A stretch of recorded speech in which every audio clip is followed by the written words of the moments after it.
ക്ഷക്കണം വ്യാഹർത്തുമാരഭത ഭാഗവത പ്രധാന. അപ്പൊ ആ പ്രതി അർച്ചന ചെയ്തുകൊണ്ട് അങ്ങോട്ട് എന്താണ് പൂജിച്ചുകൊണ്ടാണ് പറയാൻ തുടങ്ങിയത്. ഈ ഭൂമിദേവിയുടെ ദുഃഖമാണ് ഈ കൃഷ്ണാവതാരത്തിന് കാരണമായി തീർന്നത്. എന്താണ് ദുഃഖം? ദുഷ്ടന്മാരായിട്ടുള്ള യുദ്ധത്തിൽ മരിച്ചുപോയ ദുഷ്ടന്മാരായ രാജാക്കന്മാര്, അസുരന്മാര്, ഇവരൊക്കെ അധർമ്മികൾ, ഇവരൊക്കെ വന്ന് ഈ ഭൂമിയിൽ വീണ്ടും വന്ന് പിറന്നു. അവരുടെ ഭാരം, ആ ദുഷ്ടന്മാരുടെ ഭാരം, അസത്യവാദികളുടെ ഭാരം സഹിക്കവയ്യാതെ ഭൂമിദേവി ഗൗർഭൂക്ത്വ അശ്രുമുഖി ഖിന്ന ക്രന്ദന്തി കരുണം വിഭോ ഉപസ്ഥിതാന്തികേ തസ്മൈ വ്യസനം സ്വമവോചത. അവിടെ നിന്ന് ഒരു പശുവിന്റെ രൂപം ധരിച്ച് ബ്രഹ്മാവിന്റെ അടുക്കൽ ചെന്ന് പറഞ്ഞു, ഹേ ബ്രഹ്മദേവ, എനിക്ക് ഈ ദുഷ്ടന്മാരുടെ, അസത്യവാദികളുടെ ഭാരം ഒട്ടും സഹിക്കാൻ പറ്റണില്ല. അത് എങ്ങനെയെങ്കിലും എന്നെ രക്ഷിക്കണം, എനിക്ക് താങ്ങാൻ പറ്റണില്ല എന്നൊക്കെ അറിയുമ്പോൾ ഭഗവാൻ, ആ ബ്രഹ്മദേവൻ പറയാണ്, എന്നെ കൊണ്ട് നിവൃത്തിയില്ല, നമുക്കൊരു കാര്യം ചെയ്യാം, ശിവസന്നിധിയിലേക്ക് പോകാം കുട്ടി എന്ന് പറഞ്ഞുകൊണ്ട് ബ്രഹ്മദേവൻ ഉൾപ്പെടെ ആ ശിവസന്നിധിയിൽ ചെന്ന് ഈ സങ്കടം പറയുമ്പോൾ, നമുക്കൊരു കാര്യം ചെയ്യാം, ഇതിനൊക്കെ പറ്റിയ ആള് ആരാണ്? ആ വിഷ്ണുവാണ്. എല്ലാറ്റിനും ഉപായം കണ്ടെത്താൻ സാധിക്കുന്നയാളാണ്. അങ്ങനെ മഹാദേവനെ മുൻനിർത്തിക്കൊണ്ട് ബ്രഹ്മാദിദേവന്മാര് ഭൂമിദേവിയെ കൂട്ടിക്കൊണ്ട് മഹാവിഷ്ണുവിന്റെ അടുക്കൽ ചെല്ലണു. അവിടെ പുരുഷ സൂക്തേന ഉപതസ്ഥേ സമാഹിത, പുരുഷ സൂക്തം കൊണ്ട് സ്തുതിച്ചു. ആ സ്തുതിയൊക്കെ കേട്ട് സന്തുഷ്ടനായ ഭഗവാൻ എന്താ കാര്യം എന്ന് ചോദിക്കുമ്പോഴാണ് ആ ഭൂമിദേവിയുടെ ദുഃഖം, അസത്യവാദികളുടെ, അധർമ്മികളുടെ ഒക്കെ ഭാരം സഹിക്കവയ്യ എന്ന് കരയണു. അപ്പൊ ഭഗവാൻ ബ്രഹ്മാവിന്റെ ഉള്ളിൽ അരുളി ചെയ്തു എന്നാണ്, ഞാൻ മനുഷ്യാവതാരം സ്വീകരിച്ച് ഈ ദുഃഖം തീർത്തുകൊള്ളാം. ബ്രഹ്മദേവനത് എല്ലാവരോടുമായിട്ട് വിതരണം ചെയ്തു, എല്ലാവരോടുമായിട്ട് പറഞ്ഞു, എന്റെ അടുക്കൽ ഭഗവാൻ പറഞ്ഞിട്ടുണ്ട് അവതരിച്ച് ഈ ദുഃഖം തീർത്തുകൊള്ളാമെന്ന്. അതുകൊണ്ട് നിങ്ങൾ ആരും ദുഃഖിക്കണ്ട, നമുക്ക് തിരിച്ചു പോകാം. എല്ലാവരും ഭഗവാനെ നമസ്കരിച്ച് മടങ്ങിപ്പോയി. പിന്നെ ഭഗവാന്റെ വരവും പ്രതീക്ഷിച്ച് കാത്തിരിക്കുകയാണ്.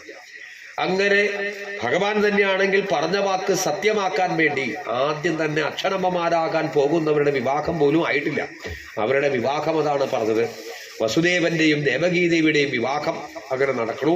സഹോദരനായ കംസൻ ധാരാളം സമ്മാനങ്ങളൊക്കെ കൊടുത്ത് സഹോദരിയെയും ഭർത്താവിനെയും തന്റെ രഥത്തിൽ കൊണ്ടുപോകുമ്പോഴാണ് ഒരു അശരീരി കേട്ടു എന്നാണ്. അസ്യാസ്ത്വാം അഷ്ടമോ ഗർഭോ ഹന്തായാം വഹസേമുധാം. ഹേ വിഡ്ഢി, നിന്റെ ആ രഥത്തിലിരിക്കുന്ന നിന്റെ സഹോദരി പുത്രൻ നിന്റെ അന്തകനായിട്ട് തീരുമെന്ന അശരീരി. ഇതാണ് അഷ്ടമസ്തു സുതശ്രീമാൻ തവ ഹന്താ ഭവിഷ്യതി. അപ്പൊ ആ എട്ടാമത്തെ പുത്രൻ നിന്റെ അന്തകനായിട്ട് തീരുമെന്ന് കേട്ടതും രഥവിടെ അങ്ങോട്ട് നിർത്തിയിട്ട് ആ സഹോദരിയുടെ മുടിക്കുത്തിനെ പിടിച്ചിട്ട് ഒരു വാള് ഉറയിൽ നിന്ന് ഊരി വെട്ടാൻ തുടങ്ങുമ്പോഴാണ് പലതരത്തിലുള്ള എന്താണ് അദ്ദേഹത്തെ സഹായിപ്പിച്ച് ക്ഷമയാചിച്ച് വസുദേവൻ ആ കാൽക്കൽ വീട് കൊല്ലരുത്, സഹോദരിയല്ലേ, സ്ത്രീവധം നിഷിദ്ധമല്ലേ, മാത്രമല്ല അങ്ങ് പ്രസിദ്ധനായ രാജാവല്ലേ, അങ്ങ് സ്ത്രീവധം ചെയ്ത് നാണക്കേടുണ്ടാക്കേണ്ട കാര്യമില്ലെന്ന് മാത്രമല്ല, അങ്ങ് നിഗ്രഹിച്ചില്ലെങ്കിലും ഇവൾ ഒരു ദിവസം മരിക്കും. മരിക്കാൻ പോകുന്ന ഒരാളെ നിഗ്രഹിച്ച് ആ പാപം വലിച്ചു കൂട്ടണ്ടെന്നൊന്നും പറഞ്ഞിട്ട് വിലപ്പോയില്ല. അപ്പോഴാണ് ഒരു വാക്ക് പറഞ്ഞതാ, പുത്രാൻ സമർപ്പയിഷേസ്യ യദസ്തേ ഭയം ഉത്ഥിതം. അപ്പൊ അവളിലുണ്ടാകുന്ന പുത്രന്മാരെയൊക്കെ സമർപ്പിച്ചോളാന്ന് വാക്കുകൊടുത്തു. അത് സമ്മതിച്ചു. അങ്ങനെ ഒരു വർഷം പൂർത്തിയായി. കീർത്തിമന്ദം പ്രഥമജം കംസായ അനഗദുന്ദുഭി അർപ്പയാമാസ കൃഷ്ണേണാസോ നൃതാദതിവിക്വല. നോക്കൂ, ഒരു പുത്രൻ ജനിച്ചു, കീർത്തിമാൻ എന്നൊരു പേരൊക്കെ ഇട്ടുകൊടുത്തു. ആ ചോരക്കുഞ്ഞിനെ എടുത്തുകൊണ്ട് കംസന്റെ അടുക്കിലേക്ക് പോവാണ്. ആ പോകുന്ന വഴിക്ക് എന്താ ശുകമഹർഷി പറഞ്ഞേ, കിം ദുസ്സകം സാധൂനാം വിദുഷാം കിം അപേക്ഷിതം കിം അകാര്യം കദര്യാണാം ദുസ്ത്യജം കിം ത്രിതാത്മനാം. നോക്കൂ, ഇവിടുന്ന് ഭക്തന്മാർക്ക്, സാധുജനങ്ങൾക്ക് സഹിക്കാൻ പറ്റാത്തതായിട്ട്, ത്യജിക്കാൻ പറ്റാത്തതായിട്ട് എന്താണ് ഈ ലോകത്തുള്ളത്? അവരെന്നാലും എന്തെല്ലാം ദുരിതങ്ങൾ അനുഭവിക്കേണ്ടി വന്നാലും ആരോടും ഒന്നിനും വേണ്ടി എന്താണ് അപേക്ഷിക്കില്ല. അതേപോലെ തന്നെ ദുഷ്ടന്മാർക്ക് ചെയ്യാൻ പറ്റാത്തതായിട്ടും ഈ ലോകത്ത് ഒന്നുമില്ല. ആ ദൂരെ നിന്ന് വസുദേവൻ ആ ചോര കുഞ്ഞിനെ എടുത്തോണ്ട് വരണ കാണുമ്പോ ഈ കംസൻ തൊട്ടടുത്ത് നിൽക്കുന്നവരോട് പറയാ, അത് ഈ വസുദേവൻ സത്യസന്ധനാണ്, വരണ കണ്ടില്ലേ എന്ന് പറഞ്ഞ് അടുത്തേക്ക് വന്നപ്പോ ആ കുഞ്ഞിനെ കൊടുക്കുമ്പോ അതിനെടുത്ത് അമ്മാനമാടിയിട്ട് എറിഞ്ഞിട്ട് കൊടുത്തു. ഇതനല്ലല്ലോ, എട്ടാമത്തവനല്ലേ എന്ന് പറഞ്ഞു കൊണ്ടുപോകാൻ പറഞ്ഞു. വസുദേവൻ അതിനെ പോയി അല്പം കഴിയുമ്പോഴാണ് നാരദ മഹർഷി വന്നു. കംസാ നിന്റെ സഹോദരിയുടെ വിവാഹം കേട്ടല്ലോ, നിന്റെ പുത്രൻ നിന്റെ ഒരു അശരീരി കേട്ടു എന്ന് കേട്ടല്ലോ, എന്തായി എന്ന് ചോദിക്കുമ്പോൾ ഒരു കുഞ്ഞുണ്ടായി. എന്നാൽ ഇത്തിരി മുമ്പോടെ കൊണ്ടുപോയുള്ളൂ. കൊടുത്തു വിട്ടോ? വിട്ടി.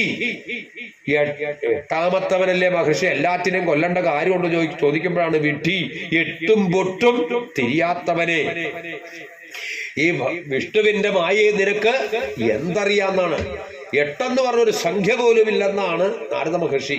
സമ്മേളനക്രിയ കൊണ്ടാണ് ഉണ്ടാവണത്. എട്ടൊന്ന് കൂടുമ്പോൾ എന്താവണത്? എട്ടാവണത്. രണ്ടൊന്ന് ചേർന്നാൽ രണ്ടായി. എല്ലാം ഒന്നേ ഉള്ളൂ എന്നാണ്.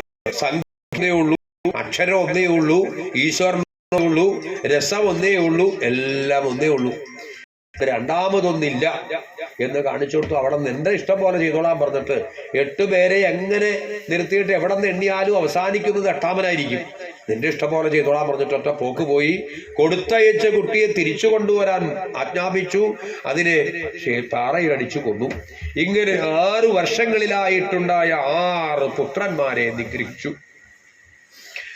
7ാമതും ഈ ദേവി ഗർഭിണിയായി. ഏതാണ്ട് പകുതിക്കാലം അടുക്കുമ്പോഴാണ് ഭഗവാൻ മായാഭഗവതിയെ വിളിച്ചു പറയാണ്, ദേവി എന്താണ് അവിടുന്ന് എന്റെ ഒരു നിവേദനം ഭഗവാൻ സമർപ്പിച്ചതാണ്. എനിക്ക് അവതരിക്കേണ്ട സമയമായി. പക്ഷെ എൻ്റെ അമ്മയുടെ ഉള്ളിൽ ആരുണ്ട്? എൻ്റെ ജ്യേഷ്ഠൻ കിടപ്പുണ്ട്. അവിടെ നിന്ന് എന്ത് ചെയ്യണം? ആ സഹോദരനെ, എൻ്റെ അച്ഛന് മറ്റൊരു ഭാര്യയുണ്ട്, രോഹിണി എന്നാ പേര്. ആ രോഹിണി ഗർഭത്തിലേക്ക് മാറ്റി പാർപ്പിക്കണം. ഇരുചെവി അറിയരുത്. പിന്നെ എന്തെങ്കിലും ചെയ്യണോ? വേണം. ഞാൻ എൻ്റെ അമ്മയുടെ ഉള്ളിൽ പ്രവേശിച്ചാൽ അവിടെ നിന്ന് നന്ദഗോപന്റെ പത്നി യശോദാമ്മയുടെ ഉള്ളിൽ പ്രവേശിക്കണം. മാത്രമല്ല, ഞാൻ ജനിച്ചു കഴിഞ്ഞാൽ എൻ്റെ അച്ഛൻ ബന്ധനത്തിലായിരിക്കും. ആ ബന്ധനം അഴിച്ചുവിടണം. കാരാഗൃഹത്തിൻ്റെ ആ വാതിലുകൾ തുറന്നു കൊടുക്കണം. മായാബന്ധനമാണ്. അവിടെ നിന്ന് വിചാരിച്ചാൽ നിസ്സാരമായിട്ട് തുറന്നു കൊടുക്കാൻ പറ്റും. അങ്ങനെ കാവൽക്കാരെയൊക്കെ നല്ലോണം ഉറക്കിക്കിടത്തണം. കാരണം എൻ്റെ അച്ഛൻ എന്നെയും കൊണ്ട് അങ്ങോട്ട് വരും. നന്ദഗോപന്റെ ഗൃഹത്തിലേക്ക് ആരും ഒന്നും അറിയരുത്. വേണ്ടതെല്ലാം ചെയ്തു കൊടുക്കണം. അപ്പൊ ചോദിച്ചു, ഇത്രയൊക്കെ ചെയ്താൽ എനിക്ക് വല്ലതും കിട്ടുമോ? എന്താ എനിക്ക് പ്രയോജനം എന്നീ ഭഗവതി ചോദിച്ചതാണ്. അപ്പോഴാണ് പറഞ്ഞത്, പിന്നെ അവിടത്തെ പല പല പേരുകളിൽ ദുർഗേതി, ഭദ്രകാളീതി, വിജയ, വൈഷ്ണവീതിജ, കുമുദ, ചണ്ഡിക, കൃഷ്ണ, മാധവി, കന്യകേതിജ, മായാ, നാരായണി, ഈശാനി, ശാരദേത്യംബികേതിജ, പല പല പേരുകളിൽ ഈ ലോകത്ത് എന്തുണ്ടാക്കും? ക്ഷേത്രമൊക്കെ പണിപിടിപ്പിച്ച് പ്രതിഷ്ഠിച്ച് കടുംബായുസവും കൈവട്ട ഗുരുതിയൊക്കെ എന്താ അവിടത്തേക്ക് നിവേദിക്കും. ധാരാളം അർച്ചനയൊക്കെ ചെയ്യും. അങ്ങനെയാണ് ഇതൊക്കെ ചെയ്തേക്കാമെന്ന് പറഞ്ഞു. അങ്ങനെ 7ാമത്തെ ഗർഭസ്ഥ ശിശുവിനെ ആ ഭഗവാന്റെ ആവശ്യപ്രകാരം എന്ത് ചെയ്തു? ദേവകീ ഗർഭത്തിൽ നിന്ന് രോഹിണീ ഗർഭത്തിലേക്ക് മാറ്റിപ്പാർപ്പിച്ചു. പക്ഷേ എന്താ സംഭവിച്ചെന്നറിയാതെ നഷ്ടപ്പെട്ടു എന്ന് വിചാരിച്ചു 7ാമത്തെ ഗർഭസ്ഥ ശിശു. ഇനി 8ാമതൊന്ന് ഉണ്ടാകാതിരിക്കാൻ വേണ്ടിയിട്ട് വസുദേവനെയും ദേവകീദേവിയെയും ബന്ധിച്ചു. എന്നാൽ ലോകൈകനാഥനായ ഭഗവാന്, ലോകത്തിന്റെ മുഴുവനും ബന്ധനത്തെ തീർക്കുന്ന ഈശ്വരന് പ്രവേശിക്കാൻ ഈ കംസന്റെ ബന്ധനമൊന്നും ഒരു ബന്ധനമേ ആയിരുന്നില്ല. അവിടെ നിന്ന് നോട്ടം കൊണ്ട് തന്നെ ഭഗവാന്റെ ആ ദേവകീദേവിയിൽ പ്രവേശിച്ചു. പണ്ടെങ്കും കാണാത്തതുപോലെ ചൈതന്യവതിയായി നിൽക്കുന്നത് കണ്ടതോടുകൂടി കംസന് മനസ്സിലായി വീണ്ടും ഗർഭിണിയായിന്ന്. കാവൽക്കാരെ കൂടുതലായിട്ട് വിന്യസിപ്പിച്ചു. എപ്പോൾ വേണമെങ്കിലും ആ 8ാമത്തവൻ ഉണ്ടാകാം. കാണുന്നതിലൊക്കെ 8 കണ്ടു എന്നാണ്. എന്ത് 8 കണ്ട് ഞെട്ടിത്തെറിച്ചു എന്നാണ്. ഉറക്കമില്ലാണ്ടായി എന്നാണ്. കാവൽക്കാരെയൊക്കെ കൂടുതലായിട്ട് വിന്യസിപ്പിച്ചു. ഏത് സമയത്തും വേണമെങ്കിലും ഇങ്ങനെ ഉണ്ടാകാമെന്നൊക്കെ പറഞ്ഞു കൊടുത്തുകൊണ്ടിരിക്കണു. ഇങ്ങനെ ഏതാണ്ട് പകുതിക്കാലം എത്തുമ്പോഴേക്കും ആ രോഹിണി ദേവി ബലരാമസ്വാമികൾക്ക് ജന്മം കൊടുത്തു.